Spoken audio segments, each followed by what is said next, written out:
Bonjour à toutes et à tous, bonsoir, bientôt. Je vois que ça se remplit. Et bien du coup, ouais, bienvenue à ce webinaire qui va avoir pour sujet l'énergie solaire dans l'habitat. On va être trois ce soir pour parler de ça. Donc on va avoir l'énergie solaire thermique et photovoltaïque qui vont être abordés ce soir.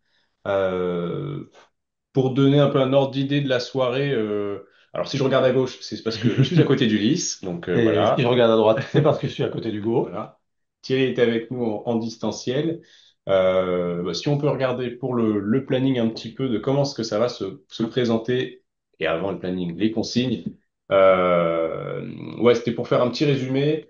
N'hésitez pas à mettre votre nom, comme ça on pourra vous interpeller plus facilement sur les temps prévus pour les questions. Vous verrez, le webinaire va durer à peu près 1 heure et quart. Et en fait, il y a quelque chose qui est fait pour, c'est Q et R pour questions-réponses. Et donc, on a remis ici en capture d'écran un peu, si vous pouvez retrouver ça en bas de la barre qui s'affiche quand vous bougez votre souris, si vous êtes sur ordinateur. Ce qui permettra en fait de faire un échange facile pendant la présentation. Moi, je pourrais essayer de répondre à vos questions à l'écrit, puis si il y a des questions un peu qui reviennent, on aura des temps de réponse aux questions à l'oral après la fin des présentations respectives. Et sachez que vous pourrez retrouver le replay de toute façon de toute la conférence sur la chaîne YouTube de l'ALTE 69. Donc comme ça, si vous ratez des petits bouts, eh bien, pas de souci. Du coup, voilà. Pour ce qui est du sommaire, il y a à peu près 18h30. On va viser 1h15. 1h15 de déroulé de présentation avec un petit rappel sur les services France Rénov du Rhône et de la métropole de Lyon, donc qui on est, notamment aujourd'hui avec l'ALTE 69. Et puis, on aura deux parties qui vont être le solaire thermique avec Thierry avec l'ALTE 69. Toujours un petit temps de questions-réponses après les parties. Et ensuite, on aura le solaire photovoltaïque avec Ulysse, qui représente Espul aujourd'hui. Alors, j'essaie de voir si jamais... Tac. Alors, est-ce que vous pouvez essayer de tester l'interface questions et réponses, histoire de m'assurer que ça fonctionne bien? Parce que sinon, si m'assurer que vous entendez bien, bonjour, bonjour, bonjour, parfait, test. Je vois Parfait. des messages qui s'affichent, pas de questions, Question. impeccable. Ça marche. En tout cas, ça marche. Alors, si vous levez la main, voilà, privilégiez vraiment cette interface. Bonsoir, bonjour. Ah, ça fait plaisir, il y a du monde. Tout arrive d'un coup. Privilégiez voilà, cette interface questions et réponses. Et du coup, moi, si jamais je fais répondre, etc., ça risque de les rejeter, mais c'est parfois voilà, pour les bons jours, pour pas que ça accumule trop. Là, c'était vraiment la petite phase de test. Ce sera avec cet espace que vous pourrez vous poser vos questions et voilà. On essaiera de retenir un maximum. Si on n'arrive pas à avoir le temps de répondre aux questions, etc., eh ben, dans tous les cas, le but du jeu, c'est que nous, on renvoie un petit mail récap et bien sûr, après, on vous expliquera, mais vous pourrez nous appeler à tout moment pour avoir les réponses à vos questions. Parfait. Pour moi, c'est bon. Est-ce que Thierry, ça te va d'enchaîner sur la présentation? J'ai aucune présentation à l'écran pour l'instant. Ah, alors Ah, normalement, c'est étonnant. Est-ce que les parties... Je vais retenter le partage. est-ce que vous Parce que voyez quelque moi, chose? j'avais... Ah, je vous vois, mais j'ai pas d'affichage.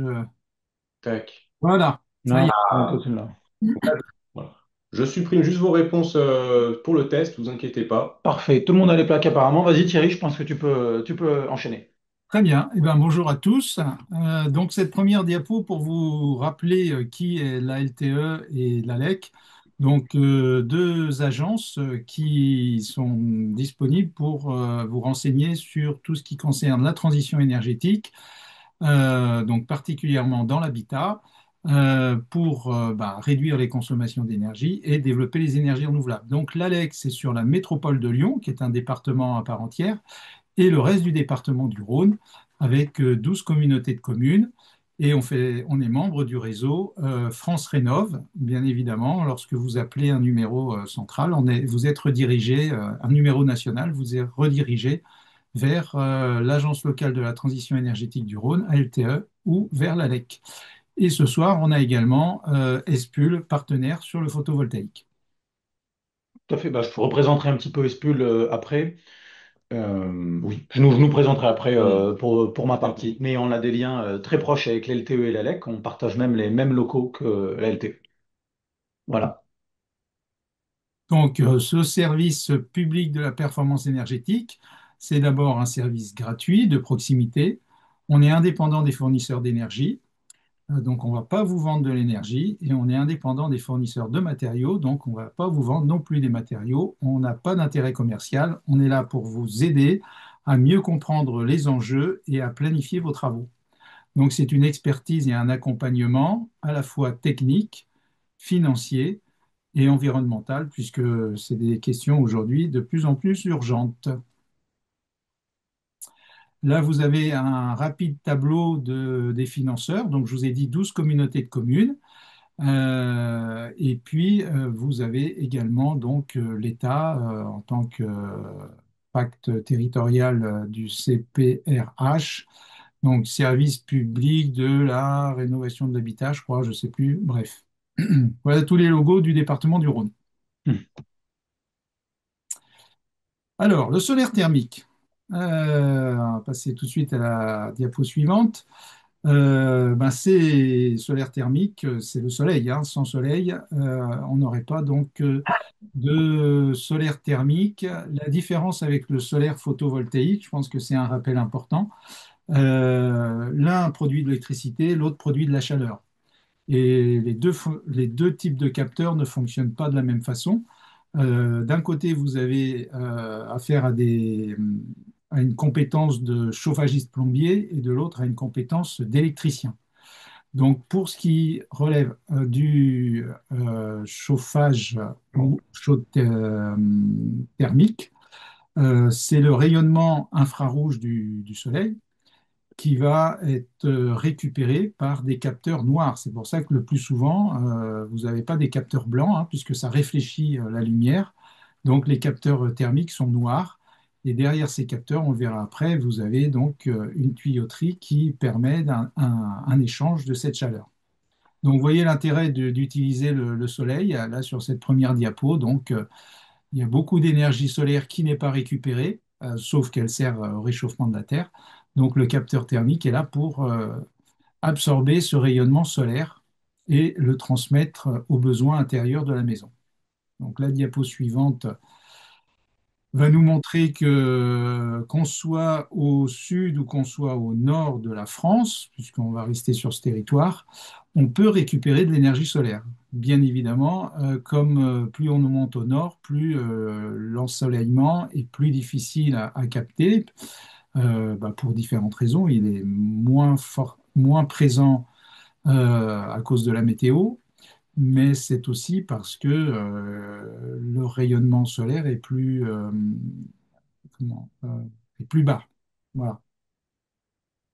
Donc vous avez des équivalences, pardon, sur l'ancienne diapo, vous avez des équivalences, soit l'équivalent de 120 litres de fuel par mètre carré par an. Donc on peut chauffer l'eau et faire du chauffage. Alors, la diapo suivante vous montre, donc on va prendre un peu de temps pour montrer ce graphisme. RT, c'est réglementation thermique 2005 ou 2012 ou passif. Vous voyez que en bleu, dans une maison, kilowattheure par mètre carré par an, c'est le chauffage qui nécessite le plus d'énergie dans une maison. Quand je dis ancienne, c'est avant les années 2000, hein, 2005. Le chauffage est très important. En rouge, vous avez les besoins d'eau chaude. Donc ça, c'est en général par rapport à moins on est nombreux, moins on a besoin d'eau chaude. Donc une famille de 4 personnes à peu près. Vous avez les auxiliaires. Bon, ça, c'est les différents appareillages qui consomment de l'électricité pour le chauffage, l'éclairage, électricité en marron. Vous voyez qu'on a baissé en RT 2012, réglementation thermique 2012, les besoins de chauffage m'a paru une meilleure isolation. C'est ça l'explication, c'est que les maisons sont beaucoup mieux isolées, donc beaucoup moins de pertes d'énergie par les parois. Les besoins en eau chaude, ça c'est l'efficacité des systèmes, mais vous voyez que ça bouge peu, puisque même en passif, on retrouve les mêmes besoins de quantité d'eau chaude. Ce qui va nous expliquer pourquoi le capteur solaire peut être une solution pour répondre à ces besoins d'eau chaude.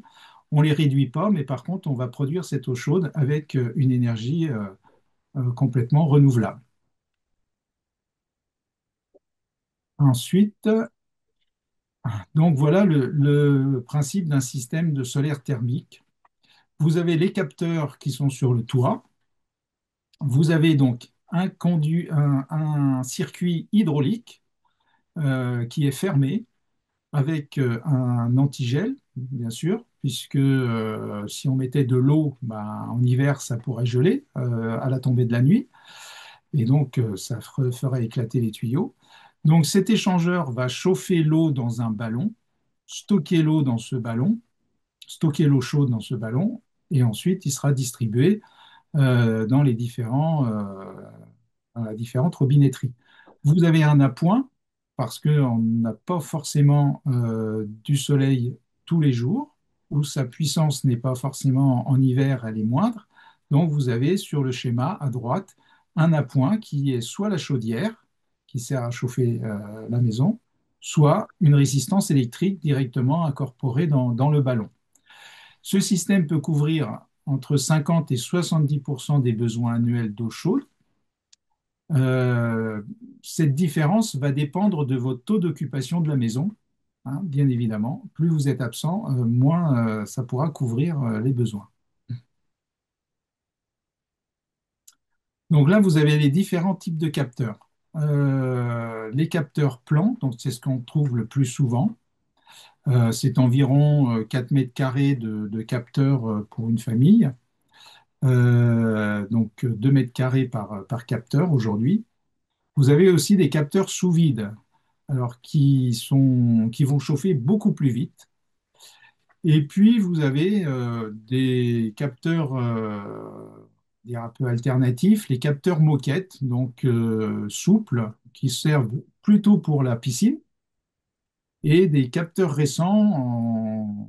Peut-être vous avez eu des démarches commerciales par rapport à ces capteurs-là. C'est un capteur photovoltaïque, donc qui produit de l'électricité. On verra tout à l'heure avec Ulysse le fonctionnement de ces capteurs-là. Mais on a ajouté à l'arrière un circuit hydraulique.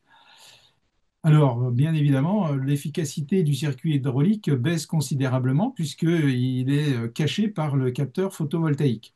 Donc, c'est la chaleur qui est propagée sous le capteur qui va réchauffer ce circuit hydraulique. Mais voilà, il ne faut pas s'attendre à des grosses chaleurs pour chauffer un ballon. C'est relatif. Alors, c'est très important dans un capteur thermique, l'orientation. C'est pas comme le photovoltaïque, on est sur un rayonnement direct, plein sud idéal. Dès que vous sortez du plein sud, autant sur le photovoltaïque, on peut capter de la lumière, autant sur le thermique, c'est le rayonnement direct, le rayonnement infrarouge de la lumière solaire qui va être utilisé. L'inclinaison est aussi importante. Si vous voulez faire de l'eau chaude en hiver, il va plutôt falloir l'orienter à 60 degrés puisque le solaire est plus bas sur l'horizon. Et par contre, si on veut plutôt privilégier l'intersaison ou l'été, on va plutôt aller vers du 30 degrés. Donc ça va dépendre de l'inclinaison de votre toiture. Si vous voulez être à 60 degrés, il va plutôt falloir mettre les capteurs au sol. L'ombrage est important. Dès qu'il y a un ombrage sur le capteur, il y a une baisse de température assez rapide dans le capteur thermique. Et bien évidemment, il faut dimensionner l'installation en fonction des besoins parce que très vite, on peut avoir des surchauffes. La rentabilité financière. Donc là, c'est plus complexe puisque ça va dépendre de votre consommation d'eau chaude. Plus vous avez besoin d'eau chaude, ben, plus le capteur thermique va être efficace et intéressant. Sinon, vous stockez de l'eau chaude inutilement. Bien sûr, le prix de l'énergie, puisque la chaleur que vous produisez se substitue à l'énergie que vous consommez pour produire cette eau chaude. L'évolution des prix, plus les prix augmenteront, bah, plus vous serez content d'avoir anticipé cette augmentation du prix de l'énergie par bah, un stockage d'eau chaude dans votre ballon, hein. C'est ça que vous réalisez par une installation thermique solaire. La complexité de l'installation, bah, il la faut la plus simple possible. Donc, on y reviendra suivant vos questions là-dessus. Et puis, il y a des subventions qui peuvent être intéressantes, en tout cas sur ma prime rénov'. Donc là, vous avez un vite aperçu. Les certificats d'économie d'énergie, c'est 100 euros environ. C'est pas eux qui donnent le plus, mais ma prime rénov', 2000 euros en fonction donc, du revenu intermédiaire, 3000 pour les revenus modestes, 4000 pour les revenus très modestes. Il peut y avoir des subventions locales aussi. Donc ça, c'est les communautés de communes qui s'additionnent en fonction des travaux que vous réalisez. Alors, j'ai évoqué l'eau chaude solaire.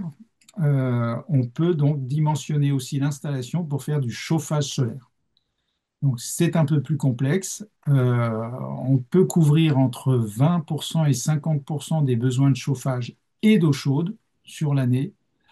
Environ 20% pour le chauffage et 70% pour l'eau chaude sanitaire. Donc, ça fait après une moyenne.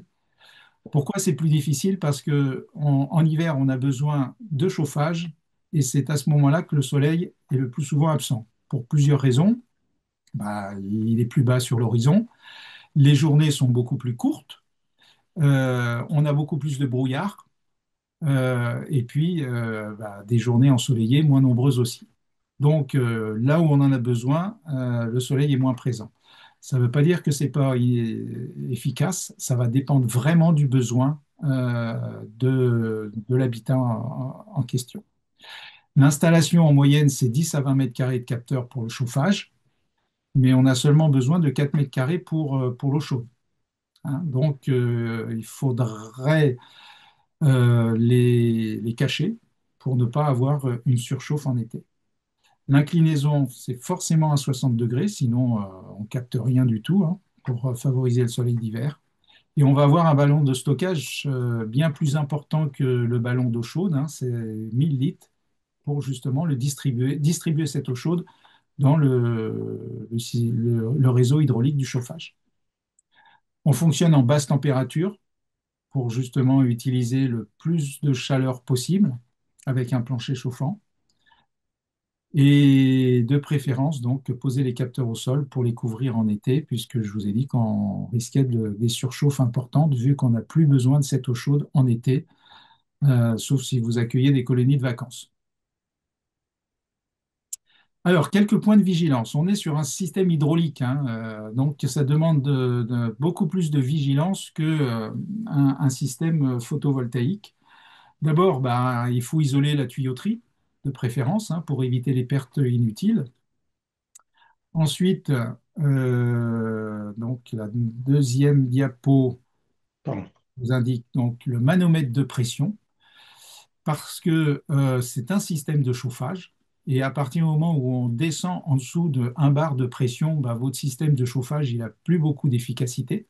Donc le circuit hydraulique fermé dans les capteurs, si on veut pouvoir capter de la chaleur, il faut qu'il soit sous une pression minimale, donc c'est autour de 1 bar.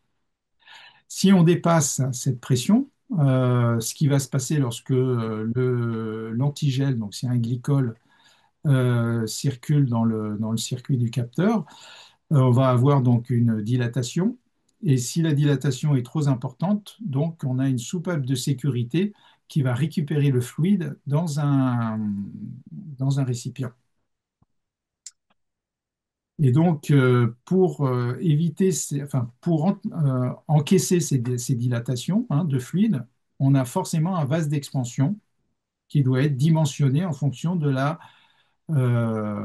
surface de vos panneaux, hein. Donc là, vous avez l'exemple d'un vase d'expansion qui est bien connu dans les systèmes de chauffage, hein. Et puis la soupape de sécurité indispensable pour éviter que le circuit éclate si vous montez en. Il faut imaginer que la température dans le circuit peut dépasser, enfin, dépasse même 100 degrés, donc se transforme en phase vapeur en plein été sous un fort rayonnement solaire. Alors, il y a un autre système possible, donc qui va éviter, comment vous dire, euh, lorsque votre ballon d'eau chaude arrive à 90 degrés, ben, on se retrouve avec trop de chaleur dans le capteur. c'est là où il y a un risque de dilatation importante et que le vase d'expansion ne peut plus répondre à cette surchauffe. Il y a un autre système qui s'appelle le système auto-vidangeable. Comme vous voyez là, en fonctionnement, donc le circuit, donc vous avez une pompe, vous avez les capteurs, l'échangeur, le ballon de stockage. Et lorsque le système n'est pas en fonctionnement, dans la diapo suivante, le liquide qui circule dans, dans le circuit capteur, eh bien, va descendre dans une bouteille de vidange. On pourrait appeler ça une bouteille, un réservoir. Dans ce cas-là, le circuit est vide. Donc, quand le ballon a atteint sa température voulue, ou pour éviter que le circuit se refroidisse alors, c'est le circulateur qui va l'arrêter, mais pour éviter les surpressions, on vide le circuit se vide automatiquement et ensuite il se remplit à nouveau avec le circulateur. Donc il s'auto-vidange, c'est pour ça qu'il s'appelle auto-vidangeable. Par contre, pour que ça puisse fonctionner, dans la diapo suivante, ça nécessite, voilà, qu'il y ait une pente régulière du circuit. Bah, parce qu'il faut que le liquide en question, le fluide caloporteur, hein, c'est un fluide caloporteur, puisse descendre dans la bouteille de vidange. Parce que si vous avez des coudes, ça ne va pas être possible. Donc, ça nécessite voilà, une installation avec une pente régulière et des capteurs aussi adaptés pour que le fluide caloporteur puisse se vidanger par la force de gravité. Voilà rapidement le principe du chauffe-eau solaire et du chauffage solaire. Ok, merci. Alors, est-ce que... Oui, je pense qu'on m'entend bien là. Oui, normalement. Ok, je vois que t'es mute. Alors, bah, du coup, Thierry, il y avait deux questions qui étaient un peu restées en suspens, une qui vient d'arriver. Alors, on va prendre la dernière, comme ça, vu que tu viens d'en parler, c'était... tu évoqué une notion de pente suffisante, et on demande une pente de quoi? Je pense que du coup, tu faisais bah, allusion, oui, aux pentes de la tuyauterie. Oui, c'est Peut-être les dans la slide. c'est les pentes de la tuyauterie. Donc là, vous voyez que ça descend. Donc le capteur est sur le toit. Mais quelquefois, lorsque la chaufferie, donc votre installation avec votre ballon d'eau chaude solaire, est dans une pièce qui nécessite de faire à ce que le circuit hydraulique de chauffage ben, peut-être va passer dans des passages qui font que la descente ne peut pas être régulière, mais il est obligé de remonter au-dessus d'une porte ou je ne sais quoi d'autre, ben, vous n'avez pas une descente régulière. Et donc, le système auto-vidangeable ne va pas pouvoir fonctionner dans une installation comme celle-ci. Lorsque le circulateur, lui, il fait circuler le fluide, qu'il y ait des montées et des descentes. Ça peut faire les montagnes russes, il n'y a pas de problème. Le système auto-vidangeable, c'est que lorsque le circulateur s'arrête, il faut que le fluide caloporteur qui soit dans l'ensemble du réseau descende jusqu'à la bouteille de vidange. Et donc vous comprenez qu'il y a là un problème de gravité qui ne peut être résolu que si la pente est régulière et constante. Voilà, c'est uniquement pour le système auto-vidangeable. Sinon, pour les autres, le système classique, le circulateur de chauffage fait tourner le fluide, que vous ayez des montagnes russes ou dans le circuit ou pas. Bien évidemment, on essaye d'éviter hein, les montagnes russes, mais des fois, on ne peut pas faire autrement. On a une autre question qui rejoint plusieurs, hein, il y a eu trois fois entre guillemets que ça a été évoqué dans les questions, c'est l'installation d'un système solaire thermique, mais au sol. D'une part, une personne qui se posait la question notamment avec une toiture exposée est-ouest, donc qui n'était pas forcément optimale d'un point de vue exposition. On pouvait pas profiter du plein sud. Est-ce que, voilà, Thierry, là-dessus, tu aurais quelque chose à dire? Eh ben, vaut mieux la mettre au sol à partir du moment où il n'y a pas d'ombrage. Donc là, pareil, au sol, on a plus souvent des ombrages que sur une toiture. Donc s'assurer qu'il n'y a pas d'ombrage au sol. Il est préférable de mettre les capteurs au sol et ensuite on va isoler le circuit hydraulique. Ça, c'est pas un souci. Alors après, le ballon d'eau chaude, c'est toujours mieux qu'il soit le plus proche possible des capteurs. Mais c'est pas un problème avec le circulateur. Le ballon peut être à 5-10 mètres de distance et on va isoler le circuit. Ok. L'intérêt qu'il soit au sol, c'est quand on a des surchauffes, ou par exemple, vous partez en été pendant un mois, bah, vous couvrez les capteurs. Il n'y a plus de problème de surchauffe. Mm. Et oui. Solution pratique, mais bien efficace. Et aussi, tu parlais d'absence. Alors, je ne sais pas si ça te parlera au début, début de la présentation, tu as dit plus vous êtes absent, moins ça pourra couvrir vos besoins. Est-ce que ça te dit quelque chose ou pas? Oui, la production, donc vous investissez un capteur, vous investissez dans un système thermique, vous produisez de l'eau chaude. Bah, si vous êtes absent, cette eau chaude, bon, vous l'avez produite, mais elle ne sera jamais utilisée. Contrairement à l'installation photovoltaïque où vous pouvez valoriser cette électricité sur le réseau. Là, vous ne pouvez pas valoriser cette eau chaude, vous ne pouvez pas la partager avec votre voisin, elle est totalement perdue. Hmm. Donc, l'intérêt d'un chauffe-eau solaire, c'est d'être présent quand il y a du soleil pour consommer cette eau chaude. Euh, voilà. Alors, bien évidemment, vous n'allez pas consommer d'eau chaude si vous êtes absent, mais la production réalisée est inutilisable.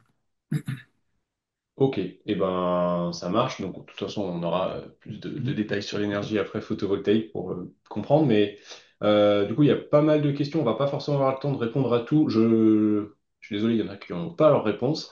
Mais il y a des choses qui peuvent être, j'en profite pour le dire, hein, qui peuvent être vues en rendez-vous. Typiquement, on parle d'amortissement financier, donc temps de retour sur investissement sur le solaire thermique. On pourrait aborder, on abordera rapidement, hein, la même question sur le photovoltaïque. En fait, ça, c'est des choses qui vont être vraiment à regarder au cas par cas en fonction de votre logement, de vos consommations, même de vos usages, etc. Et du coup, un temps de rendez-vous peut être vraiment adapté pour y voir de plus près. Et on peut répondre rapidement. Plus vous avez une grande famille, plus vous allez avoir de la consommation d'eau chaude. Voilà, oui, la tendance. Et donc, cette consommation d'eau chaude, bah, avec des capteurs solaires, vous allez la réduire au moins des deux tiers. Voilà. Si vous êtes seul, bah, vous avez une faible consommation d'eau chaude. Elle va tourner autour, pour donner des chiffres, autour de 800 kWh à l'année. Si vous êtes 5, vous multipliez ça par 5, et donc sur votre facture, ça fait quand même une note importante.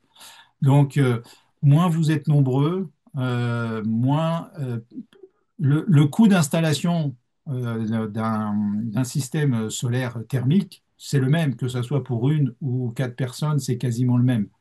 Donc, c'est pour ça que plus on est nombreux, plus c'est intéressant. Voilà. Donc après, pour parler d'années de temps de retour, bah, c'est en fonction de combien on est. Et puis, du prix de l'énergie. Donc, on va être sur une dizaine d'années avec le prix de l'énergie aujourd'hui. Ok. Et je regarde 19 heures, on n'est pas trop mal, donc on peut en prendre encore deux qui sont intéressantes parce que c'est plutôt vraiment lié au système. Rapidement, est-ce que la surchauffe peut entraîner des incendies, Thierry? Non, bah non, non, non. C'est pas un système électrique. Bon. C'est un fluide. Donc, un fluide, lorsque il devient très froid, mais là, c'est un antigel, donc bah, il peut faire éclater les tuyaux, hein. Vous savez que la glace, voilà. Et lorsque il devient très chaud, il se dilate aussi, et donc il met sous pression l'ensemble du circuit. C'est pour ça que vous avez une soupape de sécurité qui permet donc de récupérer le fluide dans un récipient. Donc au pire, vous n'aurez plus de pression dans le circuit et l'hiver donc c'est durant l'été en général qu'il y a de la surpression, eh bien le circuit sera bien en dessous des 1 bar, voire 0 bar, hein, c'est la pression. Et à ce moment-là, bah, il va difficilement chauffer parce que pour faire un échange de chaleur, il faut qu'il y ait au moins un minimum d'1 bar, on va dire. Voilà. Et dans tous les systèmes de chauffage, c'est comme ça, c'est la pression qui va permettre l'échange de chaleur. Donc, mais tout système de chauffage, si vous avez une maintenance, il est bien avant l'hiver de faire contrôler votre chaudière, faire contrôler le système hydraulique de vos radiateurs pour s'assurer que bah, il soit pas bouché, s'assurer qu'il y a la bonne pression, de façon à ce que ça chauffe correctement dans vos radiateurs et que c'est la même chose pour le ballon solaire. Très bien. Allez, on a encore le temps pour juste... j'en profite pour répondre à Chris qui demandait comment trouver un installateur motivé et compétent, sachant calculer. Et ben là, pareil, dans tous les cas, ça va être... n'hésitez pas à passer par nous pour qu'on puisse en rendez-vous regarder avec vous les devis que vous recevez. Et après, en regardant sur Internet, il peut y avoir des agendas, pardon, des annuaires, des professionnels. Donc nous, on peut vous aider à y voir plus clair sur est-ce que cet installateur peut fournir voilà, une prestation qui correspond à votre besoin. Euh, tac, tac, tac. Et enfin, rapidement, et après, dernière question technique. Thierry a parlé de partager l'eau chaude avec le voisin. C'était en comparaison avec l'électricité, le fait qu'on puisse partager, on va dire, l'électricité, vu que c'est une énergie qui va circuler dans le réseau électrique. Il y a notamment parfois de l'autoconsommation collective. Donc c'était un peu une blague pour dire que l'eau chaude, on peut difficilement la partager. On n'a pas tous des tuyaux d'eau chaude reliés Ça reste en chaleur, mais ça va coûter cher. Ouais, voilà. Et allez, dernière question technique sur solaire thermique, et après Ulysse, tu pourras enchaîner. Lorsqu'il fait très froid et couvert, n'a-t-on pas le risque que notre appoint complémentaire chauffe l'eau qui alors se ferait refroidir par nos capteurs refroidis? Ben, logiquement, non, puisque vous avez des sondes de température qui font que lorsque la température du capteur est plus froide que la température du ballon, le circulateur ne se met pas en route. Donc, le fluide ne peut pas circuler. Dès que la température du capteur est plus chaud que la température du ballon, à ce moment-là, le circulateur se met en route et la chaleur qui est dans les capteurs va circuler jusqu'au ballon d'eau chaude. Dès que la température, ça va se passer plusieurs fois dans la journée, hein. Dès que le ballon d'eau chaude devient plus chaud que la température du capteur, le circulateur s'arrête. Ok. Est-ce qu'on se dit qu'on enchaîne? Il y a Ouais, deux petites questions, mais bon, ça. on va peut-être la reprendre après. Ouais. Ok. Allez, c'est parti. Parfait, allez, alors moi je vais me Je faire garde mes... un œil dans tous les Ouais. cas. Je ne vous oublie pas dans, Mhm. dans l'onglet questions-réponses. Je vais vous Hop, répondre j'aimerais aussi bien avec. voir un peu les questions-réponses. Ok, non, c'est très bien. Alors, le solaire photovoltaïque. Alors d'abord, la petite présentation d'Espul, j'ai dit que je vous la ferai. L'association Espul, on existe depuis 91. On est 31 salariés. Et pour la petite histoire, les fondateurs d'Espul ont été les premiers à raccorder une installation photovoltaïque au réseau en 92. C'était un acte militant à l'époque. Le photovoltaïque était encore qu'à ses balbutiements, ça coûtait très très cher. Ça a été une collecte citoyenne, les prémices du crowdfunding, comme on dirait maintenant, qui ont permis de financer ces premiers panneaux solaires raccordés au réseau, ce qui était vraiment une première en France et il devait y en avoir très peu à l'échelle du monde à cette époque. Et ça a été les premiers pas. Voilà, maintenant, vous pouvez acheter un panneau solaire à Bricorama, ce qu'on appelle un kit plug and play, enfin, dans un magasin de bricolage, et le brancher chez vous sans souci. Depuis, l'association existe depuis 30 ans. On fait beaucoup d'activités de formation, de sensibilisation au grand public, d'outillage, de ce qu'on appelle l'outillage des relais. Donc, on accompagne les conseillers France Rénov, où on fait de la sensibilisation, comme je suis en train de faire aujourd'hui avec vous. Et à côté de ça, on accompagne aussi des collectivités et parfois des entreprises. Et on fait du plaidoyer, ça veut dire qu'on discute beaucoup avec les autorités gouvernementales pour essayer d'accélérer cette transition énergétique, mais une transition qu'on veut équitable et dans l'intérêt de tous. En gros, voilà. Avant de rentrer dans le vif du sujet, je voulais qu'on se fasse un petit glossaire pour être sûr que vous compreniez les termes que je vais utiliser. Alors déjà, la première chose, c'est quand je vous parle de kilowatt, on parle bien d'une puissance et non pas d'une énergie. L'énergie, le kilowattheure, c'est une puissance sur le temps. Si par exemple, je vous dis que vous avez un radiateur de 200 watts, 200 watts, c'est sa puissance, ça veut dire qu'en instantané, un instant T, il prendra 200 watts. Et si vous faites tourner ce radiateur pendant 2 heures, il va consommer 200 watts fois 2 heures, il aura consommé 400 watts-heure. Une énergie. Une puissance, c'est instantané. Une énergie, c'est une puissance sur un temps. Alors, dans le photovoltaïque, on parle souvent de kilowatt-crête. En fait, c'est la puissance d'un panneau ou d'une installation dans des conditions standardisées. Parce que votre panneau photovoltaïque, il y a plusieurs choses qui vont venir influencer ses performances. Ça veut dire sa, sa production. Donc évidemment, l'inclinaison et l'orientation, est-ce que vous regardez le soleil, mais aussi la puissance du soleil et la température. Donc c'est compliqué de comparer deux installations entre elles. Donc pour faire ça, nos panneaux, en fait, chaque panneau est testé dans des conditions, ce qu'on appelle standards, c'est-à-dire 1000 watts par mètre carré et une température de 25 degrés. Et on sait que ce panneau, en conditions standards, il a une puissance de 400 ou 450 watts crête. Donc quand on parle d'une installation, par exemple, de 3 kilowatts crête, ça veut dire que si vous preniez cette installation, vous la mettez dans des conditions standards de test, elle produirait 3 kilowatts de puissance instantanée. Mais en l'occurrence, le matin, elle produit moins. Le soir, elle produit moins, et en journée, parfois, on peut produire un peu plus que les conditions standards, mais pas toujours. Voilà, pour vous donner quelques ordres de grandeur. Si vous avez par exemple une surface de toit disponible d'à peu près 30 mètres carrés, vous pouvez mettre environ 15 panneaux photovoltaïques. Alors, 30 mètres carrés, ça correspond à 6 kilowatts crête. L'ordre de grandeur, c'est 1 kilowatt crête égale 5 mètres carrés. Et avec une installation de 6 kilowatts crête, dans le Rhône, aux alentours de Lyon, on considère que vous produiriez 6600 kWh. En gros, on dit que dans le Rhône, on produit 1100 kWh par kilowatt crête par an. C'est-à-dire que si vous installez 1 kilowatt crête de panneau, vous allez produire à peu près 1100 kWh par an. Si vous installez 2 kilowatts crête, vous allez produire à peu près 1200 kWh par an. Je précise que là, c'est bien dans le cas où une installation plein sud inclinée à 30 degrés. Mais rassurez-vous, comme le disait Thierry tout à l'heure, dans le photovoltaïque, même si on n'est pas incliné plein sud, c'est pas grave. On produira un petit peu moins, mais on commencera à produire plus tôt le matin et on produira plus tard le soir, ce qui, dans le cadre de l'autoconsommation, principe que je vais vous expliquer juste après, peut être favorable. Donc, si vous avez, comme la personne qui tout à l'heure nous a dit, moi j'ai une maison qui a que des pans est-ouest, pour le photovoltaïque, c'est pas grave du tout, pas d'inquiétude, vous n'êtes pas obligé de nous quitter maintenant. Un petit point sur les aides d'État. Alors, l'aide d'État dans le photovoltaïque, c'est ce qu'on appelle l'obligation d'achat.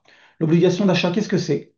En fait, ça veut dire que si votre installation, elle respecte des critères d'éligibilité, qui, en gros, est qu'elle soit réalisée par un professionnel qualifié et certifié, ça veut dire RGE et une qualification Qualibat, QualiPV, Qualifelec, vous êtes éligible à signer un contrat avec l'instance qui s'appelle EDF Obligation d'achat, EDF-OA solaire, pour que l'État vous achète les kilowattheures de surplus, donc le surplus que vous aurez injecté sur le réseau, à un tarif défini à l'avance et pour 20 ans. À côté de ça, vous avez ce qu'on appelle la prime à l'autoconsommation. Ça veut dire que si vous avez une installation en autoconsommation avec vente du surplus, vous aurez une prime au moment de la première facturation de votre surplus. Ces primes, elles ont bien diminué, maintenant elles sont de quelques centaines d'euros, elles dépendent de la taille de l'installation. Attention, ces aides d'État, l'obligation d'achat et la prime à l'autoconsommation qui va avec, on ne peut pas avoir l'une sans l'autre, ne sont pas cumulables avec d'autres aides d'État, d'autres aides locales à l'investissement. Ça veut dire que si demain vous avez une collectivité locale qui vous dit, bah moi je donne X milliers d'euros à n'importe quelle personne qui veut faire une installation photovoltaïque, si vous acceptez ces X milliers d'euros, vous ne pouvez pas avoir l'obligation d'achat en parallèle. Voilà, il faut le savoir. Alors, première étape, savoir si on veut faire une installation photovoltaïque, évaluer pardon, son potentiel. La première chose à faire, c'est prendre en compte l'inclinaison et l'orientation de sa toiture. Donc, comme le disait Thierry tout à l'heure, quand on parle de solaire en général, que ce soit photovoltaïque ou thermique, l'orientation optimale et la vraiment pertinente pour le thermique, mais l'optimale pour le photovoltaïque, c'est plein sud, 30 degrés. Donc, si vous avez une toiture plein sud, 30 degrés, c'est parfait, vous produirez au mieux. Mais si vous avez une maison qui a des toitures sud-ouest ou sud-est ou plein est ou plein ouest, pas d'inquiétude, on produit toujours bien. Par contre, sur une toiture plein nord, ça, c'est pas pertinent. Nord, nord-est, nord-ouest, on va pas installer de photovoltaïque dessus. Euh, pour savoir un peu si vous avez du potentiel sur votre toiture, vous pouvez aller voir si votre collectivité a un cadastre solaire. Typiquement, la métropole du Grand Lyon en a un, et peut-être que vous avez une collectivité locale qui en avait, donc vous pouvez taper sur Internet cadastre solaire et le nom de votre collectivité ou communauté de communes. Et là, vous pouvez potentiellement avoir votre bâtiment et vous tapez sur votre toiture et on vous dira si la toiture est pertinente ou pas pour installer du photovoltaïque. Euh, à côté de ça, oui, c'est vrai que j'ai enlevé la slide, mais je peux vous le dire. Évidemment, il faut faire attention aux ombrages.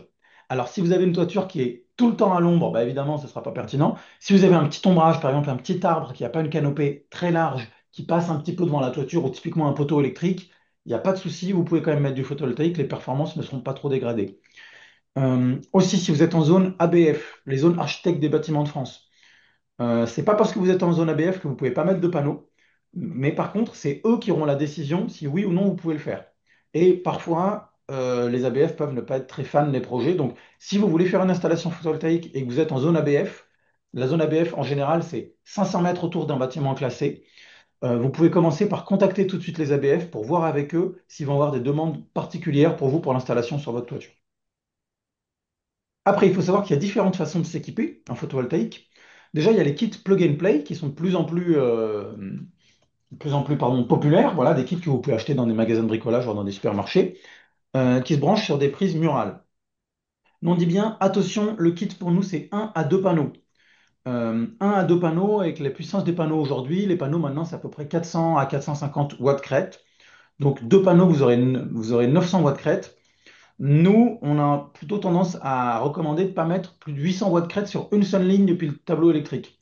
En gros, ça veut dire que si vous branchez plus de 2 panneaux sur une seule prise, ou alors sur une seule ligne, attention, vous pouvez avoir 2 prises mais qui sont sur la même ligne, il peut avoir un risque électrique de surchauffe, de fonte des câbles et potentiellement d'incendie. Donc ça, nous, on incite vraiment à faire attention. On sait que les kits photovoltaïques, ça peut donner envie. C'est facile à installer et pour l'investissement, c'est rapidement rentabilisé. Même si ce que nous on appelle une installation faite par un professionnel, ça vous rapportera plus d'argent à long terme qu'un kit.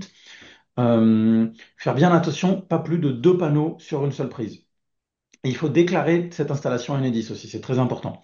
Et si elle est installée à plus d'1,80 m, il faut qu'elle soit déclarée en mairie aussi par une déclaration préalable. Faire attention au passage de câbles aussi, très important. Si vous... Je vais y arriver, pardon. Vous ne pouvez pas démonter, par exemple, si vous voulez faire un passage de câble dans un mur, vous ne pouvez pas démonter la prise et la remettre. Là, le kit ne serait plus intègre et après, c'est plus considéré comme un kit plug and play parce que vous l'avez démonté. Voilà. Globalement, les kits photovoltaïques, ça peut être une bonne première étape pour rentrer dans le solaire, mais quand on a une belle toiture bien orientée et potentiellement des capacités d'investissement supérieures, c'est quand même plus intéressant de mettre une vraie installation qui sera plus rentable sur le long terme et surtout qui permet de solariser plus et d'atteindre nos objectifs de transition. Pourquoi mettre 2 panneaux quand on peut en mettre une dizaine sur son toit? Voilà, et vraiment attention, c'est pas déjouer les kits photovoltaïques. Ça peut, il y a un risque, il y a un risque électrique comme n'importe quel outil puissant. Ensuite, il y a les auto-installations. Donc là, c'est comme vous prenez pas un kit plug and play, mais vous achetez vous-même vos panneaux, vos onduleurs, et vous faites vous-même le branchement sur votre tableau électrique. C'est faisable. Il faut quand même être bricoleur, hein, parce que vous allez peut-être toucher à l'intégrité de l'étanchéité de votre toiture. Et j'allais dire on joue, mais justement, on ne joue pas avec l'électricité. On manipule des composants électriques et si c'est mal réalisé, il y a un risque d'incendie. Si vous voulez le faire, il faut bien suivre le guide UTE C15712-1 et c'est le suivi de ce guide qui vous permettra d'avoir l'attestation consuelle qui est obligatoire pour vous déclarer à Enedis et surtout que votre assurance vous demandera. Si vous faites une auto-installation et que vous n'avez pas d'attestation consuelle et qu'il y a un sinistre, l'assurance ne le prendra pas en compte. Et si le sinistre, c'est l'incendie de votre maison, vous êtes mal. Sachant que je dis plusieurs fois les mots, je parle d'incendie, le risque reste très faible, hein. Les installations réalisées par les professionnels, c'est très rare qu'on ait des incendies photovoltaïques. Ça peut exister comme n'importe quel euh, composant électrique, mais le risque est très faible. Et enfin, les installations réalisées par un professionnel qualifié. Donc, quand on dit qualifié, c'est qualifié par les organismes Qualibat, Qualifelec ou Qualitener. Ça vous assure normalement de la sécurité électrique. Le professionnel, il était formé pour ce qu'il fait.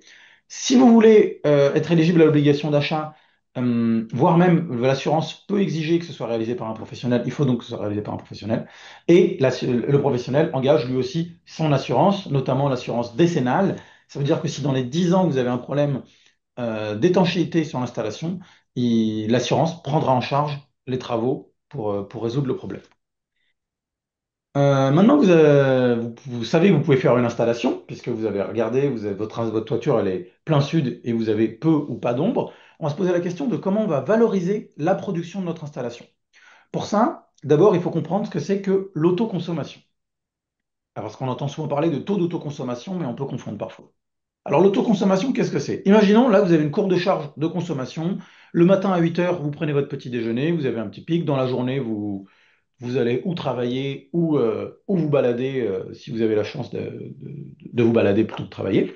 Et à 19 heures, vous revenez à la maison, donc on a un petit pic de production.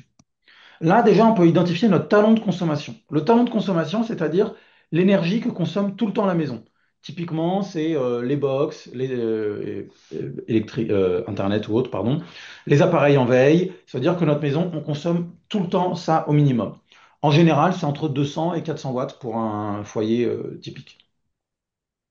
Là, je vous ai mis ici une courbe de production photovoltaïque.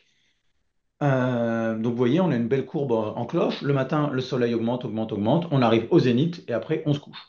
Entre 8 heures et 19 heures, on est plus sur une courbe automne, voire hiver là. L'autoconsommation, c'est la part de la production photovoltaïque qui est autoconsommée sur place. Ça veut dire que quand votre installation produit de l'énergie, si vous consommez en même temps des kilowattheures, les électrons, on dit qu'ils sont flemmards, ils vont aller au plus court. Ça veut dire que les électrons directement produits par l'installation, ils vont aller dans votre appareil consommateur, typiquement votre bouilloire ou votre frigo. Et donc ces électrons, ils ne seront pas passés par votre tableau électrique, puisqu'ils seront allés directement des panneaux qui sont connectés sur la maison à la bouilloire. Et donc, vous allez réduire votre facture avec ça. Vous allez autoconsommer les kilowattheures. Et on parle souvent de taux d'autoconsommation. C'est la part de la production que vous allez utiliser sur place. Par exemple, vous produisez 1000 kilowattheures. Sur ces 1000 kilowattheures, il y en a 300 qui sont autoconsommés sur place. On va dire que vous avez un taux d'autoconsommation de 30%. Vous avez 30% de votre production qui a été utilisée sur place et qui n'a pas été injectée sur le réseau parce que consommée directement par la maison. C'est bien important de ne pas confondre le taux d'autoconsommation et le taux d'autoproduction. Taux d'autoconsommation, comme je vous l'ai dit, c'est bien la production utilisée sur place sur la production totale. Le taux d'autoproduction, ça c'est différent. C'est la production utilisée sur place, mais sur la consommation totale du logement. Par exemple, si on reprend notre exemple tout à l'heure de 1000 kWh produits, 300 kWh autoconsommés sur place, là on a un taux d'autoconsommation de 30%. Là, vous pourriez avoir certains, des vendeurs un petit peu malhonnêtes, on va dire, qui pourraient vous dire, ah bah, taux d'autoconsommation 30%, votre facture va réduire de 30%. Eh bien, c'est pas vrai du tout. C'est en fait le taux d'autoproduction qui va nous dire de combien de pourcents pourrait réduire à peu près notre facture. Parce que le taux d'autoproduction, c'est la part de l'énergie utilisée sur place sur l'énergie totale. Je reprends mon exemple. 1000 kWh produits, 300 kWh consommés sur place. Mais imaginons que la nuit, vous êtes une salle de concert en fait. Donc la nuit, vous avez des tireuses à bière, vous avez des frigos, des congélateurs qui marchent, mais qui marchent que la nuit. Donc la consommation totale de votre logement dans la période considérée, c'est 10 000 kWh. Mais sur ces 10 000 kWh, vous en avez autoconsommé que 300. Ça veut dire que votre taux d'autoproduction, donc le nombre de kilowattheures produit et consommé sur place sur le nombre de kilowattheures total va être de 300 divisé par 10 000, 3%. Ça veut dire que vous pouvez avoir un taux d'autoconsommation de 30%, vous allez consommer 300 kWh sur 1000, mais un taux d'autoproduction de 3%. Et c'est ce taux d'autoproduction qui est le taux de réduction de la facture. Voilà, c'était une explication un petit peu longue, mais c'est un concept important à comprendre, la différence entre taux d'autoconsommation et taux d'autoproduction. Maintenant qu'on a dit ça, comment vous valorisez votre production? Vous avez, dans le cadre de l'obligation d'achat, deux options. Vous pouvez vendre la totalité de la production. Là, vous n'autoconsommez pas du tout, juste tout ce qui est produit, vous l'injectez sur le réseau et vous avez signé un contrat avec EDF-OA qui fait qu'il vous achète votre production à tel prix. Ça, c'est uniquement pour les installations de plus de 9 kW crête. Donc, on a dit 1 kW crête, 5 mètres carrés, 9 x 5, 45, pour les installations de plus de 45 mètres carrés. Vous pouvez aussi autoconsommer et vendre le surplus. Donc, autoconsommer, voilà, les kilowattheures produits passent dans vos panneaux, puis dans votre tableau électrique, puis dans votre consommateur. Donc, vous réduisez votre facture. Et le surplus qui n'est pas utilisé sur place, vous le vendez à EDF obligation d'achat. À côté de ça, hors obligation d'achat, vous pouvez avoir l'autoconsommation avec stockage virtuel. On va avoir une slide pour en parler après. L'autoconsommation avec vente du surplus ou l'autoconsommation totale. Dans le cadre de l'autoconsommation totale, vous vous engagez à ne rien injecter sur le réseau et vous autoconsommez juste votre production. Dans ce cas-là, c'est un petit peu dommage parce que si vous vous engagez à rien injecter sur le réseau, ça veut dire que vous allez brider votre production à votre consommation, ce qui est un petit peu dommage quand on pense que la transition énergétique est un mouvement collectif et bah, vous avez des kilowattheures en trop, vous les partagez sur le réseau pour vos voisins, comme disait Thierry tout à l'heure. Donc, si on détaille rapidement l'autoconsommation avec vente de surplus à EDF-OA, je ne sais pas si vous voyez bien le schéma, peut-être que oui. Vos panneaux sont branchés à l'onduleur et l'onduleur est branché en aval du compteur Linky. Ça veut dire que les électrons, comme je vous disais, ils sont flemmards, la lumière est allumée. Quand les panneaux produisent, les électrons ils passent à la lumière sans être passés par le compteur Linky. Vous économisez sur la facture. Quand vous produisez plus que ce que vous consommez, ça passe par le Linky, c'est vendu à EDF-OA. La rentabilité dépend du taux d'autoconsommation, parce que 1 kWh économisé, autoconsommé est valorisé au prix auquel vous l'auriez acheté à votre fournisseur. Actuellement, le prix moyen, c'est environ 20 centimes. Donc 1 kWh autoconsommé est valorisé à 20 centimes. Et comme on va le voir maintenant, après, le prix du kilowattheure vendu sur le réseau, actuellement, on est plus à 4 centimes. Donc 1 kWh non autoconsommé valorisé 4 centimes, 1 kWh autoconsommé valorisé 20 centimes. Donc la rentabilité dépend du taux d'autoconsommation et de l'augmentation du prix de l'électricité à long terme. On constate à peu près, dans les 30 dernières années, l'électricité a augmenté de 3 à 4 par an environ. Donc ça, c'est important, parce que si à un moment, vous avez un installateur qui vous propose une étude économique et vous prend comme hypothèse 6 à 7 d'augmentation du prix de l'électricité, vous pouvez tout de suite lui dire merci monsieur, au revoir. Même si évidemment, on n'a pas de boule de cristal et on ne sait pas de combien va augmenter le prix de l'électricité dans le futur. L'autoconsommation avec stockage virtuel. Alors là, la batterie virtuelle, c'est un concept un peu plus compliqué. Déjà, c'est bien virtuel. On parle bien de batterie virtuelle. Vous n'avez pas de batterie physique. En gros, déjà, il faut passer par des opérateurs privés et il faut être chez ces opérateurs pour la consommation d'énergie. Ça veut dire qu'il faut avoir un contrat chez eux. Il faut faire attention à ça dans ce cas-là parce que parfois, le coût du kilowattheure consommé peut être plus cher que chez d'autres opérateurs. Et la batterie virtuelle, comment ça marche? C'est quand vous avez du surplus qui n'est pas consommé sur le réseau. En fait, ça va être noté dans votre compteur de stockage virtuel. Et après, quand vous allez consommer le kilowattheure, ça va être déduit de votre compteur et donc vous n'allez pas le payer. Je mets bien des guillemets parce qu'en fait, ce que vous n'allez pas payer sur votre kilowattheure, c'est la part énergie. Ça veut dire que vous n'allez pas payer une part du kilowattheure, mais vous allez quand même payer les taxes dessus et les frais d'acheminement. Ces frais et taxes qui correspondent à peu près à 4 à 6 centimes. Ça veut dire que votre kilowattheure n'est pas entièrement gratuit, pas entièrement déstocké. Avec ça, attention, ces offres qui sont privées, il y a souvent des frais de dossier assez élevés, des frais d'abonnement mensuels assez élevés, et le temps de charge de la batterie peut être limité. Ça veut dire que par exemple, au bout d'un an, votre batterie peut revenir à zéro. Donc voilà, si vous êtes tenté par la batterie virtuelle, dans certains cas, ça peut être rentable. Je ne veux pas dire que tout est mauvais là-dedans, mais faites bien attention aux conditions de l'offre. Regardez bien, parfois il y a certains opérateurs qui demandent d'installer un boîtier en plus qui peut coûter un petit peu cher aussi. Donc ça peut paraître super, mais voilà, attention, frais de dossier, abonnement et frais de déstockage.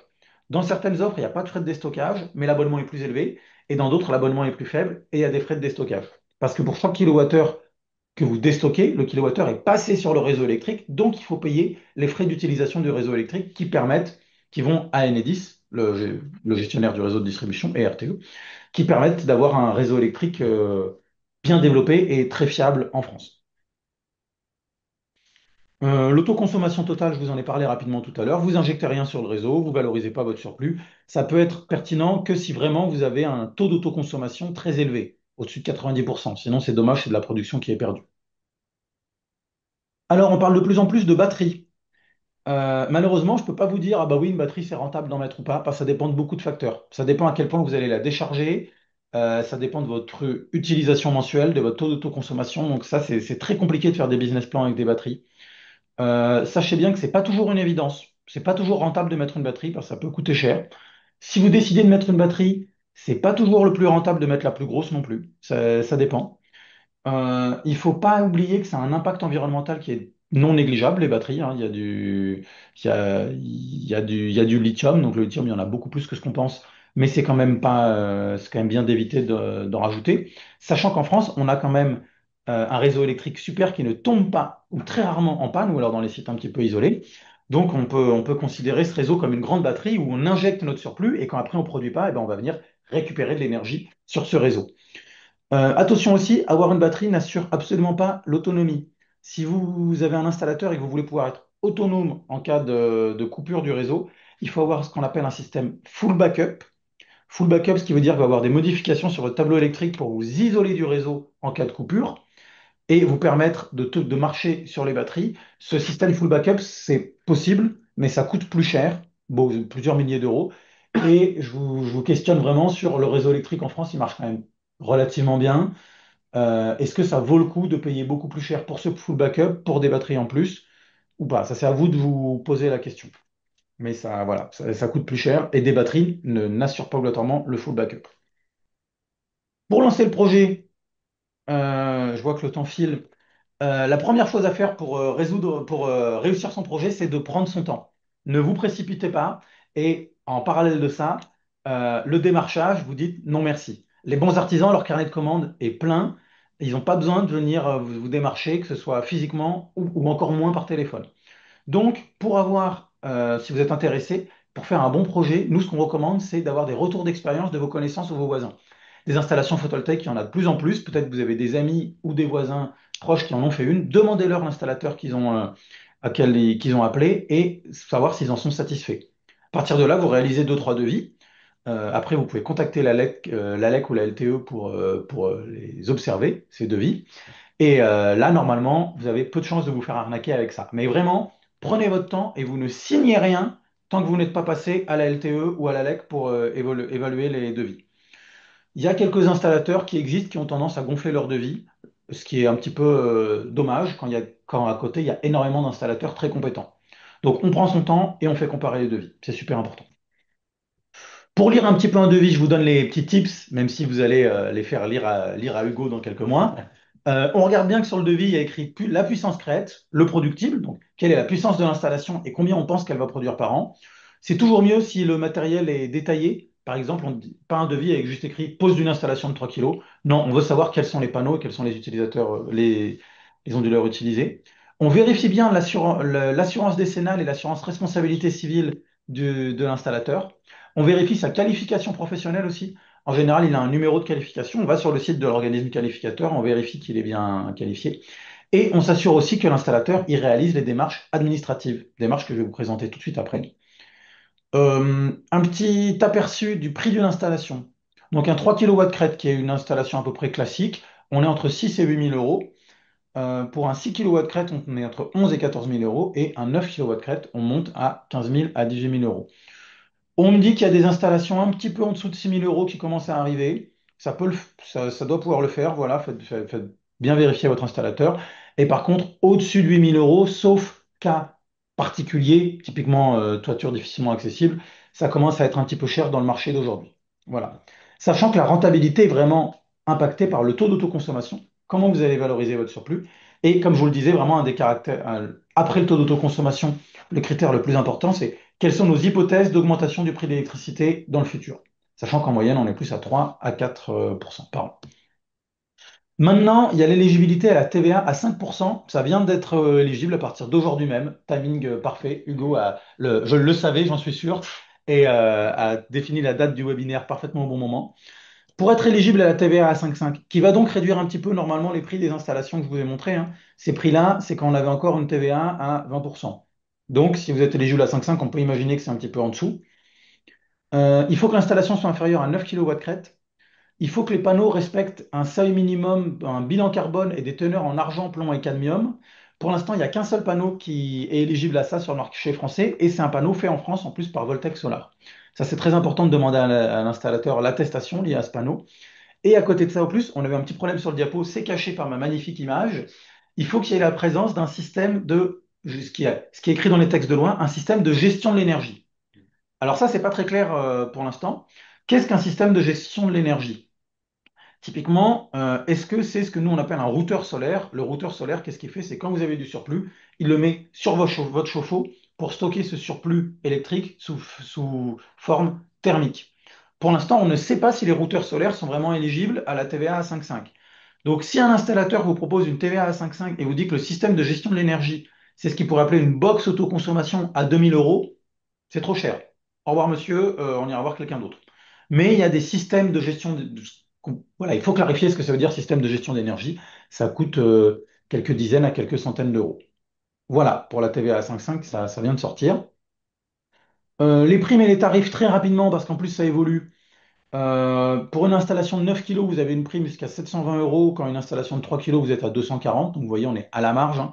Je vous rappelle qu'un 3 kilos, c'est entre 6 et 8 000 euros. Et les tarifs, la vente de la totalité, vous n'avez pas le droit, vous n'avez plus le droit de le faire pour les installations en dessous de 9 kilos.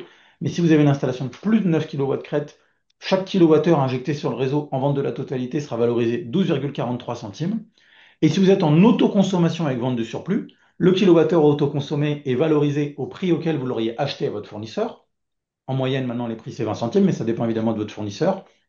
Et le kilowattheure de surplus est valorisé à 4 centimes pour les installations entre 0 et 9 kW crête. Et quand vous êtes au-dessus de 9 kg, vous êtes valorisé à 7,31. En gros, ce que ça veut dire, ça, c'est que si vous êtes parti pour faire une installation de 8,8 kg, réfléchissez à installer un panneau en plus pour faire, si vous avez la taille bien sûr, la place, pour faire une installation de 9,2, auquel cas vous aurez votre surplus qui sera quand même presque 2 fois mieux valorisé que quand vous êtes en dessous de 9 kg. Euh, voilà pour ça. Du coup, du fait de ces tarifs, en gros, si vous voulez, pour avoir l'installation la plus rentable possible, il faut avoir l'équilibre parfait entre autoconsommation et taille de l'installation. Parce qu'en gros, là, je vous dis, le kilowattheure, il est mieux valorisé quand il est autoconsommé. Donc vous allez me dire, bah, moi, je veux l'installation qui a le meilleur taux d'autoconsommation. Et quelle est l'installation qui a le meilleur taux d'autoconsommation, Hugo? Si je reprends le tableau, je dirais la vente en totalité, au-delà des 9 kilowatts crête. Non, alors j'ai dû très mal poser ma question, parce que Ah, c'était quelle est l'installation qui a le meilleur taux d'autoconsommation? C'est un panneau. la plus Parce que petite. voilà, la plus petite en fait. Vous produisez peu, donc vous pouvez en autoconsommer le plus possible. Tu t'es bien rattrapé. Voilà, reviens rattraper ma question. Sauf que un panneau, bah, ça n'a pas beaucoup d'intérêt. Vous n'allez pas faire vous allez pas faire d'économie d'échelle là-dessus. Donc, ça, c'est votre installateur compétent qui regardera vos consommations et vous dira, bah, dans votre cas, le mieux, ça va être par exemple 3 ou 4 kilos. Bah, vous aurez un taux d'autoconsommation de 50-60% qui vous permettra ensuite d'être équilibré avec votre surplus. Pour évaluer les devis qu'on vous donne, on a un site, évaluermondevis.photovoltaïque.info. Ça vous permet de comparer les devis qui vous sont proposés. Je vous laisserai aller le voir et les conseillers de la LTE l'utilisent aussi. Là, je glisse juste, hein, typiquement en temps de rendez-vous photovoltaïque, hein, on va nous baser sur cet outil, évaluer mon devis, et on va regarder avec vous, c'est exactement ce que Ulysse vient de dire, vos consommations d'électricité, lesquelles sont vraiment exploitables pour simuler un taux d'autoconsommation réaliste, parce qu'il ne faut pas être trop optimiste en se disant, moi c'est sûr que je vais réussir à tout optimiser. Il y a des choses comme le talon, parfois, de consommation qu'on ne peut pas forcément optimiser. Et donc c'est là où bah, en fait la rentabilité elle peut varier en fonction de vos comportements et aussi du nombre de panneaux que vous installez. Tout à fait. Et d'ailleurs, c'est vrai que je parle de la LTE, mais je vous en parlerai à la fin. Nous, on fait des permanences d'accompagnement actuellement dans le cadre d'un projet de l'association. Donc, vous pouvez aller sur notre site espul.org et vous avez les plannings des prochaines permanences en visio où vous pouvez venir me poser des questions. Bah, alors là, en l'occurrence, vous allez pouvoir me poser des questions à la fin. Mais une fois que vous avez des devis ou des installateurs qui sont passés, moi, je suis pendant 2 heures sur un Zoom comme ça pour répondre à toutes vos questions. Et on a des conférences aussi où en gros on repasse un peu le diapo que je viens de vous faire, mais si vous voulez venir en reparler en direct, sur la métropole de Lyon, qui sont prévues les 2 prochains mois. Tout ça dans un Euh, mail après le voilà, tout webinaire. à fait. Il y aura voilà, la vidéo sur Internet et les infos un peu comme ça, d'événements, communication, etc. Donc, On ça. arrive au bout, mais du coup, je vous dis un peu quelles sont les démarches pour réaliser le projet. Déjà, très important, si vous faites une installation en toiture, il faut faire une déclaration préalable en mairie. Ça, normalement, c'est l'installateur qui vous le fait, hein. Mais bien s'assurer qu'il le fasse. Il faut qu'il déclare à Enedis votre installation, c'est ce qu'on appelle une demande de raccordement. Et enfin, à la fin, si vous êtes en obligation d'achat, vous allez signer votre contrat avec EDF-OA. À savoir que EDF-OA a un petit peu de retard sur les signatures de contrat. Parfois, votre installation est mise en service, mais vous n'avez pas encore signé le contrat. Pas de souci. À partir de la mise en service, chaque kilowattheure injecté sur le réseau sera rémunéré. Document obligatoire est très important, l'attestation consuelle. Le consuel, c'est celui qui certifie la conformité électrique de votre installation. Ça, il faut absolument que l'installateur vous ait fait une attestation consuelle. Parfois, le consuel vient vérifier l'installation ou pas, ça dépend. Et ensuite, si vous voulez bénéficier de l'obligation d'achat, il faut avoir l'attestation de conformité sur l'honneur. Ça, c'est un document obligatoire pour bénéficier de l'obligation d'achat. Donc, en gros, si vous faites venir un installateur, vous ne signez pas le bon de fin de travaux s'il ne vous a pas donné l'attestation consuelle et l'attestation sur l'honneur de conformité. Ça, c'est très important. Ensuite, maintenant qu'on a notre installation, comment on va l'exploiter? Déjà, c'est bien de toujours contrôler le fonctionnement de l'installation. Donc pour ça, vous avez plusieurs choix. Soit vous allez voir votre Linky. Si vous appuyez sur le bouton du Linky, vous avez un compteur, un index pardon, qui s'appelle injection. Et bien ça, vous vérifiez que votre injection, elle évolue bien tous les jours. Sinon, ça veut dire que vos panneaux ne produisent pas. L'onduleur aussi, normalement, il a un... Donc l'onduleur, c'est ce qui est entre les panneaux et le réseau électrique. Il a souvent un petit écran qui vous dit combien vous produisez en direct et chaque jour. Et maintenant, ce qui se fait de plus en plus, c'est qu'il y a des applications téléphone connectées à l'onduleur et vous pouvez voir en direct sur votre téléphone votre production.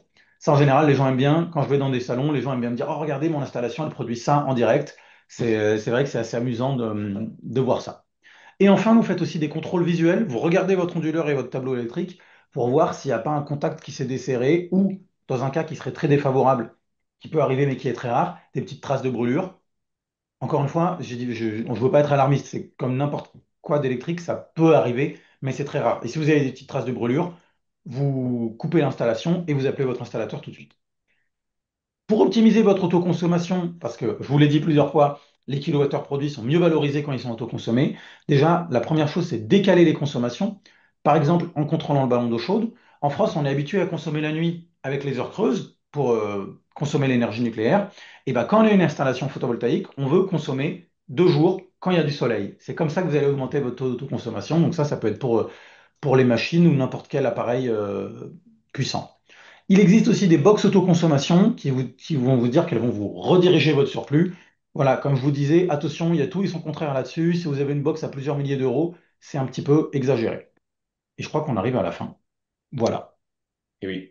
Donc, à nouveau, un temps de questions. Alors, on en a déjà pas mal et je pense que le temps de répondre à ces questions qui ont été posées, que j'ai laissées sans réponse, parce que je n'ai pas forcément toutes les Je vais infos, être très rapide. je pense qu'on a... Ouais, ok. Alors, vas-y, Et j'y ben, vais. Avec 2 panneaux au sol, est-ce que sur la même ligne, je peux brancher mes panneaux et ma voiture électrique? Euh, Je pense que je le déconseille. Ça dépend la puissance de votre chargeur électrique, de votre chargeur de voiture, mais je pense qu'il faut faire attention quand même. Il faut faire attention là-dessus. Là, je vous proposerai plus de poser la question à un électricien. En autoconsommation dans une copro, comment peut-on répartir la consommation sur les différents compteurs? Eh ben ça, c'est passionnant. C'est l'autoconsommation collective dont parlait Hugo tout à l'heure. C'est tout à fait possible. Ça, vous pouvez aller voir sur notre site photovoltaïque.info. On a des liens sur l'autoconsommation collective. Et sinon, pour qu'on en parle un peu plus en détail, parce que c'est un sujet qui peut prendre un peu de temps, on vous enverra le lien des permanences visio dans le mail et n'hésitez pas à venir me voir sur une de ces permanences pour me poser des questions et je vous en parlerai en détail, mais c'est tout à fait possible. Ça demande un petit peu d'organisation, mais on peut répartir virtuellement la production en faisant de l'autoconsommation collective. Il me semble que depuis septembre, les kits plug and play n'ont plus de prise à brancher. Est-ce que je me trompe? Peut-on rajouter cette prise, donc modifier le kit? Alors, justement, c'est pas très clair. Il y a eu une modification de la norme NFC 1500, qui est la norme qui régit euh, tout ce qui est électrique dans la maison, qui dit que normalement, on n'a plus le droit de connecter un appareil générateur sur des prises normales. C'est pas clair pour l'instant pour le photovoltaïque, qu'est-ce que ça implique. Alors, par contre, si vous modifiez vous-même la prise du kit, là, c'est plus un kit plug and play, il est plus considéré comme plug and play, et votre assureur pourrait être pas très content. Ça, c'est sûr. Donc, pour ces modifications de prise, malheureusement, c'est pas clair pour nous pour l'instant. Et par contre, il faut pas modifier un kit plug and play, sinon c'est plus un kit plug and play et ça pourrait même être considéré comme de l'auto-installation. Voilà. On peut penser que EDF ne rachètera pas indéfiniment le surplus d'énergie produite. Alors déjà, je précise bien, tout le monde dit rachat, mais en fait, c'est acheter l'électricité. L'électricité, vous la produisez, puis vous la vendez. C'est pas vous l'achetez, puis vous la revendez. C'est un abus de langage que tout le monde fait, hein, donc c'est tout à fait normal. Mais EDF vous achète bien l'électricité et ne vous la rachète pas. Alors, en l'occurrence, quand vous signez votre contrat avec EDF OA, c'est pour 20 ans. Et normalement, on peut espérer qu'ils ne cassent pas les contrats déjà existants. Donc peut-être qu'un jour ils arrêteront de le faire. Je ne sais pas. Je ne suis pas dans la tête du gouvernement qui définit ça. Mais par contre, au moment où vous avez signé votre contrat, pendant 20 ans, votre tarif est défini. Et le tarif est un petit peu majoré en fonction de l'inflation tous les ans aussi. Voilà. Si je rachète ma batterie voiture qui est en location, est-ce que je peux m'en servir de stockage? La batterie en elle-même, vous pouvez peut-être toujours bricoler quelque chose. Ça, si vous êtes en obligation, alors attendez, je réfléchis. Ça, si vous êtes très bricoleur, vous pouvez peut-être faire du bricolage chez vous pour la batterie. Encore une fois, attention, c'est de l'électricité, ça peut être dangereux. Après, ça se fait de plus en plus ce qu'on appelle le véhicule to grid. Ça veut dire que vous avez des bornes qui, en fait, vont utiliser la batterie de votre voiture comme stockage pour la maison. Ce qui veut dire que quand votre voiture est branchée, vous allez la recharger avec les panneaux. Mais si à un moment, vous avez besoin d'énergie, au lieu d'aller chercher l'énergie sur le réseau, on va le chercher sur la voiture électrique. Ça existe, ça s'appelle le véhicule to grid ou véhicule to home. V2G ou V2H. Là, j'ai l'installation au sol, demande-t-elle une déclaration à la mairie? Alors ça, c'est si l'installation fait plus d'1,80 m ou si vous avez plus de 3 kW crête installée, il faut une déclaration à la mairie. Tout à fait. Doit-on favoriser un petit artisan local, pardon, plutôt qu'une grosse entreprise type BIM ou qu'on prêterait une grosse entreprise en meilleur rapport qualité-prix? Ah, moi, je suis neutre, je peux vous conseiller personne. Après, c'est à vous de voir, est-ce que vous voulez faire marcher l'économie locale ou est-ce que vous voulez faire marcher des grosses entreprises? Voilà, les petits artisans locaux, si vous avez des retours, en fait, pour n'importe quelle entreprise, qu'elle soit grosse ou petite, prenez des retours. Que ce soit des gens qui ont déjà eu affaire avec eux ou autres. Voilà, je peux pas vous conseiller malheureusement enfin malheureusement, je suis neutre, donc je ne peux Ouais, vous c'est ça. conseiller personne, mais je peux que vous conseiller de prendre des retours d'expérience. Ouais, c'est ça. Et puis aussi, ce qu'on dit, et ça vaut pour tous les devis de manière générale, hein, dès que vous faites des travaux, que vous vous questionnez, que vous vous renseignez, c'est de vous assurer qu'en fait, l'installateur, par exemple, sera bien en lien avec la personne qui sera venue. Si c'est si c'est un commercial qui vient, mais que l'installation se fait par sous-traitance, par une entreprise basée à Paris, à Marseille, enfin, loin de votre commune, c'est pas forcément, c'est pas que c'est pas bon signe, mais c'est une vigilance à avoir, en tout cas. Voilà, une précision. Parce que des fois, ça se voit pas forcément, mais c'est pas tout le temps les mêmes personnes. Pardon, j'ai vu Hop, le calcul, ouais, je fais un calcul pour la je question temporise. suivante. Ok, Donc alors la voilà. question suivante qui était pour 15 000 euros pour un kilowattheure, le délai approximatif de retour sur investissement, et ben, j'ai fait le calcul, si vous êtes proche de Lyon, à peu près, c'est à peu près 10 ans et demi, en gros. Voilà, j'ai considéré que 1 kilowatt crête produit 1200 kWh par an, ce qui est à peu près ça sur Lyon. Euh, donc j'ai fait mes 1200 fois 9 kW crête, fois le tarif d'achat qui est de 12,72, 71 actuellement. Et ce qui me faisait gagner à peu près 1370 euros par an. J'ai divisé 15 000 par 1372 et ça m'a donné à peu près 10,5 ans. Voilà. Un kit plug and play peut-il être utile pour une piscine ou vaut-il mieux un panneau thermique? Ben alors, le kit plug and play vous permettra d'amortir la consommation de la pompe qui est tout le temps là. Après, vous dire est-ce que c'est mieux un kit plug and play photovoltaïque qu'un thermique, j'aurais du mal à vous dire. Je vous dirais que le kit plug and play photovoltaïque vous permet d'alimenter d'autres choses dans la maison, typiquement l'hiver quand la piscine ne marche pas, mais en même temps le thermique, vous faites de l'eau chaude pour la maison aussi l'hiver. Donc j'aurais bien du mal à vous donner une réponse définitive là-dessus. Les deux ont leurs avantages en fait, les deux sont pertinents. Le mieux, c'est pourquoi pas faire les deux. Est-ce que les panneaux photovoltaïques peuvent être intéressants pour une résidence secondaire, en l'occurrence pour l'hiver? Il s'agirait de permettre de s'assurer une température minimale dans la maison. Oui, tout à fait. Si vous avez un. Alors, tout à fait. Ça dépend du profil de consommation, en fait. Je ne peux pas vous le dire comme ça. Mais oui, si dans la maison, vous avez tout le temps un petit peu de consommation électrique, après, il faut quand même bien prendre en compte que bah, l'hiver, les panneaux photovoltaïques, comme les thermiques, produisent moins. Ça peut être intéressant. Mais là, j'aurais du mal à vous faire un cas comme ça. Je vous proposerai de vous rapprocher d'un installateur qui regardera vos consommations et qui vous fera un petit bilan économique là-dessus. Je comprends pas la question après. Huitième étage de panneau. Ah, est-ce qu'il faut déclarer en mairie? Euh, des panneaux sur le balcon, est-ce qu'il faut le déclarer en mairie? Je reconnais que je sais pas. J'imagine que non. La copropriété peut potentiellement vous dire non, mais la mairie, je vais utiliser mon joker là-dessus, je sais pas. Et la dernière question pour la C'est fin, une elle belle vient, question. c'est une Ouais, belle question pour voilà. finir. Merci Nadège. Finalement, vaut-il mieux installer des panneaux thermiques ou photovoltaïques? Je donnerai pas de réponse là-dessus. Les deux sont bien, en fait, et ça dépend des situations. Les deux sont très pertinents, les deux sont valables économiquement parlant, les deux vous permettent d'apporter votre petite pierre à la transition énergétique. Donc, je vous dirais que les deux sont très bien. Quelque chose duquel on n'a pas trop parlé aussi là, qu'on aurait pu dire au début, c'est bien penser à la sobriété. Nous, Espul, et je sais que la LTE aussi, on s'inscrit totalement dans le triptyque négawatt. Ça veut dire que la transition, elle se fera en trois étapes. Sobriété, efficacité, renouvelable.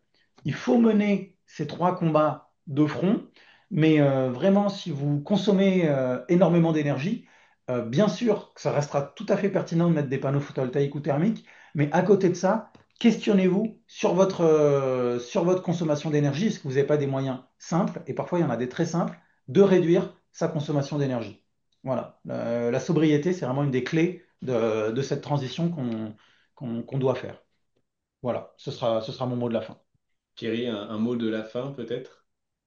Ben oui, puisque c'était sur le solaire.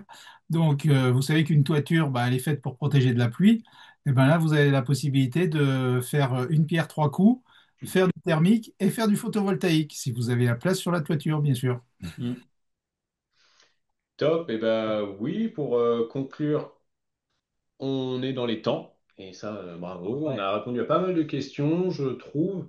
On va vous envoyer quand même voilà, un peu de ressources normalement demain suite à ce webinaire. Donc le lien du replay pour si jamais vous n'avez pas pu tout avoir, etc. Je regarde mes notes aussi. Les notions de, voilà, de rappeler un peu comment dire, les coordonnées des SPUL, tout simplement pour Mm. les rendez-vous si vous voulez revoir. Si Ulysse vous a Ah oui. convaincu, vous pourrez le Et revoir. oui, et d'ailleurs, on aura dans le mail, tu mettras le lien sur une page de notre site photovoltaïque.info. Ouais. Alors, il faut rentrer ces infos, mais on a une brochure du projet photovoltaïque, une douzaine de pages où je vous ai résumé tout mon savoir et normalement qui pourra vous être très utile pour un projet. Donc, n'hésitez pas à la télécharger. Voilà. Voilà. Sinon, après, pour refaire une petite conclusion sur les espaces conseils France Rénov', donc on peut vous accompagner, hein, pareil, de manière neutre, indépendante d'intérêt commercial et gratuitement sur les territoires, en tout cas sur le Rhône, hors métropole de Lyon, ça va être avec l'LT 69, donc nous ce soir. Au tout début, d'ailleurs, pour répondre à une question sur la CCSB, CCMDL, c'est des comme en fait, on va vous orienter vers les services qui sont en régie sur ces territoires-là. Dans tous les cas, nous, on vous oriente ou on vous conseille.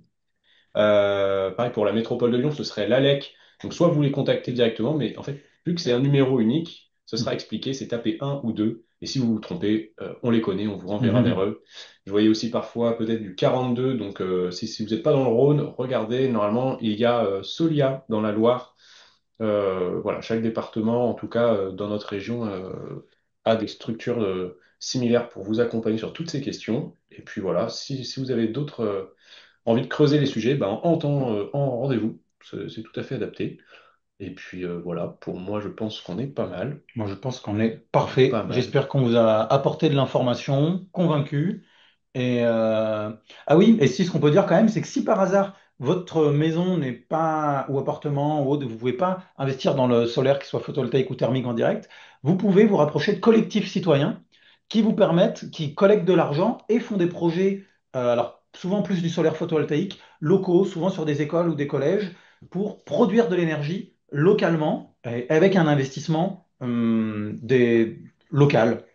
Voilà, c'est super intéressant. Si vous voulez apporter une petite pierre en plus, je vous incite à regarder ça. Il y en a plein. Vous pouvez aller sur les sites d'énergie partagée ou de... Ah, j'ai oublié le nom du deuxième réseau. Les toits, Non, de toits citoyens. non, ça c'est le collectif de Lyon. Pardon, des centrales villageoises. Énergie partagée ou les centrales villageoises. Et vous pouvez voir si vous avez des collectifs citoyens près de chez vous. Et vous pouvez investir un petit peu pour participer à la transition. Voilà. Et puis voilà, pour le webinaire, il sera prochainement, comme je l'ai dit, disponible sur YouTube. Vous posez la question normalement demain. Bon, dites-vous que dans les prochains jours, ce sera bon. Eh ben, écoutez, c'est tout bon. On vous souhaite une bonne fin de soirée. Et puis merci d'avoir participé, merci d'avoir posé vos questions. Et à bientôt. Au revoir. Au revoir. Au revoir.